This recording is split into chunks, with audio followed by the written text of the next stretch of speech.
Hello and welcome to this video about understanding primary sources. This video serves as an introduction to the ACRL RMBS-SAA Guidelines to primary source literacy. In this video, we'll discuss an introduction to primary sources and their application in business, as well as their benefits and challenges. We'll also delve specifically into the existing guidelines for primary source literacy overall as a concept, and some of the core ideas presented in the guidelines. So what are primary sources? Primary sources are seen as materials that exist in a wide variety of formats and are created at a particular time that is being studied. They also serve as original evidence that documents a certain time period, event, person or people, an idea, or a work. Primary sources can, again, exist in different formats. They can be printed materials like books and ephemera. They can also be manuscript or archival materials like diaries or ledgers that exist in archives and are being actively preserved. Or they can also be audiovisual materials like recordings or films, as well as artifacts like clothing or personal belongings, and even born digital materials, meaning materials that originated in some sort of a digital format like email or a digital photograph.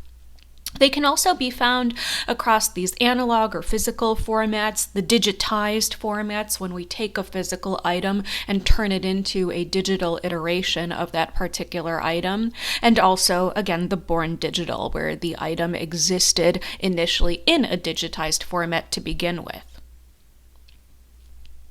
Primary sources are important for a number of reasons. One of the most obvious ones is that they give us a really unique insight and tie-in to the past.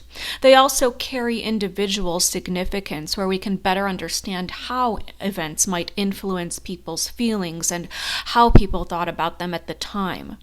They also give us that historical perspective or context because they help us see history from a different perspective by revealing information about a culture at the particular time of an event.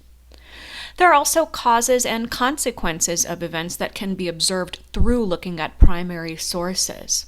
In doing so, historians and researchers can get a more detailed understanding of what caused an event, as well as the consequences that resulted from that event.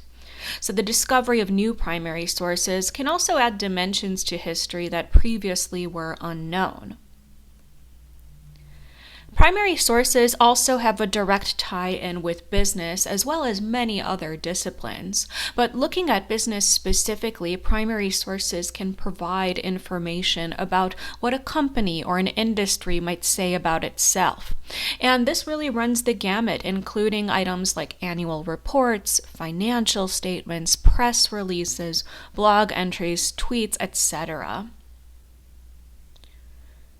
Primary sources might also be transformed from their initial format into a newer format, but regardless of what happens in terms of the format and how we access them, the contents of these sources can still be considered primary.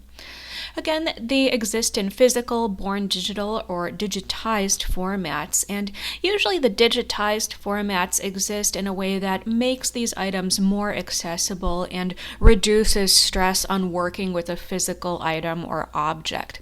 You can imagine some of these sources might be quite old, and the more one handles the physical source, the more wear and tear it might experience. So, as a result, digitizing them not only helps preserve some of these more fragile sources, but also makes them a little easier to access, since you don't have to deal with the physical confines and boundaries of, say, going to an archive or a library to access that original, potentially fragile item.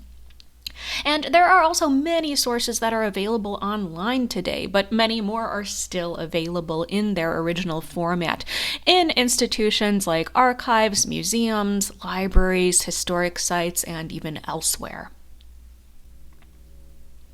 There are many benefits to using primary sources since, again, they offer that unique connection to certain moments in time, a distinct perspective on the subject to which they're connected, and that opportunity to study accounts firsthand from that period.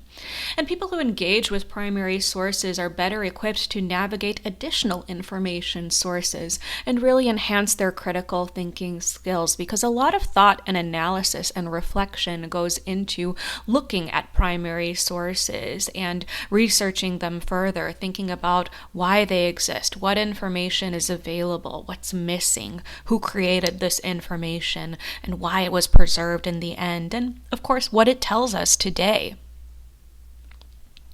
But there are also many challenges to using primary sources. They can impose many challenges to users, requiring critical analysis due to recognizing creators' intents and biases.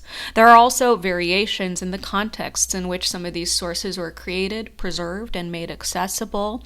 And also, there might be some gaps and absences and silences that might exist in some of these sources that don't necessarily paint for us a full picture of that whole time period or all of the perspectives therein, but rather sort of give us a slice of that period and a particular observation or a sort of more limited observation from that period.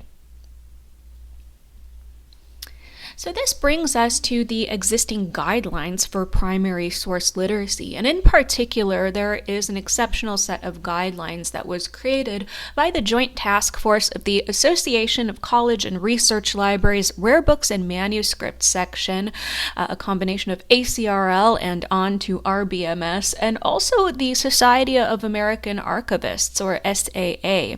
Together, they all created guidelines for primary source literacy that are referred to here as the ACRL RMBS-SAA Guidelines for primary source literacy.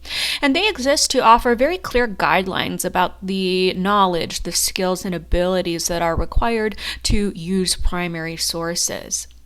The guidelines by no means express every skill and bit of knowledge and critical thinking that goes into working with primary sources, but they're exactly that in terms of guidelines, highlighting the different practices for using sources, in addition to also being aware of the complexities of these sources.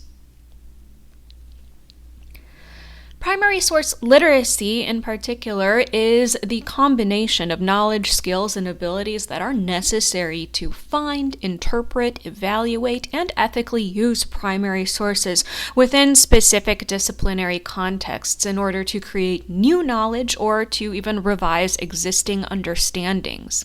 And primary source literacy is not necessarily entirely independent. It does wind up intersecting and overlapping with different types of literacies, including information literacy, visual literacy, and digital literacy, along with additional concepts such as collective memory, cultural heritage, and individual and cultural perspectives. Within the guidelines for primary source literacy, there are 4 very core ideas that are presented, being the analytical, the ethical, the theoretical, and the practical. Analytical concepts deal with users examining primary sources through hypothesis, analysis, synthesis, interpretation, critical thinking, and evaluation. Users wind up interrogating the materiality, the historical context, and narrative in which these sources were produced to better understand their creation and dissemination. The ethical concepts allow users to understand laws and regulations, privacy rights, cultural context, donor agreements, copyright, and intellectual property issues when dealing with primary sources. And this affects individuals' ability to engage with primary sources as they need to consider how their work affects creators, donors, owners, and readers of primary sources. Theoretical concepts deal with evidence, authority, power, authenticity, context, materiality, historical empathy, agency, value, absences, and privilege, all being theoretical ideas that are woven into collections, arrangements, and the presentation of primary sources. Collections and databases are always also mediated in some capacity, and these exhibits, digital collections, and guides or tools all reflect decisions as to why certain sources were selected, reproduced, and ultimately presented to researchers. Finally, the practical concepts deal with the practical skills being required when conducting primary source research. This includes finding, accessing, gathering, and handling primary sources across different formats and locations. Users need to be aware of what is and is not accessible to them, in addition to the procedures and terminology relating to archival access. And users also need to be able to engage with sources in person and digitally, in addition to developing strategies for capturing and managing their research data.